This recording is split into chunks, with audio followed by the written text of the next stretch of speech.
Hello everyone, আমি সন্দীপ আবারও চলে এসেছি তোমাদের কাছে একটা ভিডিও নিয়ে। আর ভিডিওটা আপলোড করতে একটু দেরি হয়ে গেল, তার কারণ এতদিন আমি ভিডিওটা এডিট করার টাইম পাচ্ছিলাম না, তাই আজকেই কোনোরকমভাবে ভয়েস ওভার করে ভিডিওটা আপলোড দিয়ে দিচ্ছি। এই দেখো, ভিডিওর জন্য এক্সকিউজ দিতে দিতে তোমাদেরকে তো বলাই হয়নি যে আজকে আমি কোথায় যাচ্ছি। তো আজকে আমি যাচ্ছি জিরোয়ানপুর কালীবাড়ি, যেটা তোমরা কম বেশি সবাই চেনো। আর আজকে আমরা জিরোয়ানপুর কালীবাড়ি গেছিলাম আমাদের এই সোনা মাম্মামকে প্রসাদ খাওয়া। আর এদিকে তোমাদের সাথে কথা বলতে বলতে আমরা মন্দিরে পৌঁছে গেছি। তারপর আমরা গাড়ির থেকে সবাই একসাথে নেমে মন্দিরের দিকে যাচ্ছিলাম। তারপর আমরা মন্দিরে গিয়ে ঠাকুর প্রণাম করে এক সাইডে চলে এসেছিলাম, তার কারণ প্রসাদ খাওয়ানোর আগে সোনা মাম্মামের চুলটা কাটতে হয়। তাই আমরা কলা পাতা এবং ব্লেড কিনে নিয়ে চলে এসেছি। দেন তারপর আমাদের চুল কাটা স্টার্ট হয়ে যায়। এখন আমাদের ফাইনাল চুল কাটা কমপ্লিট। তারপর আমাদের আরো কিছু কেনা বাকি ছিল, তো সেগুলো আমি কিনে নিয়েছি।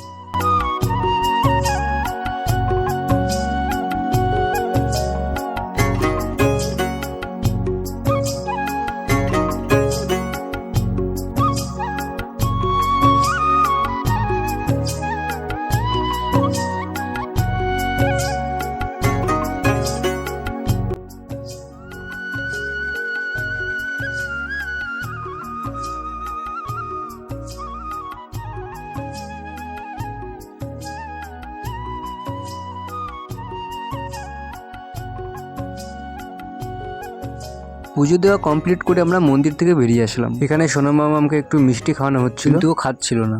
মা এদিকে মন্দির থেকে সিঁদুর এনে আমাদের কপালে দিয়ে দিচ্ছিল। সবকিছু শেষে আমি চলে গিয়েছিলাম আমাদের খাবারের জন্য পাতা কিনতে। তারপর আমরা খাওয়া দাওয়া করে একটু ঘুরে চললাম বাড়ির দিকে। তো চলো বন্ধুরা, আজকের ভিডিওটা আর বেশি বড় করছি না, এখানেই শেষ করছি। ভিডিওটা ভালো লাগলে লাইক, কমেন্ট, শেয়ার করতে ভুলো না।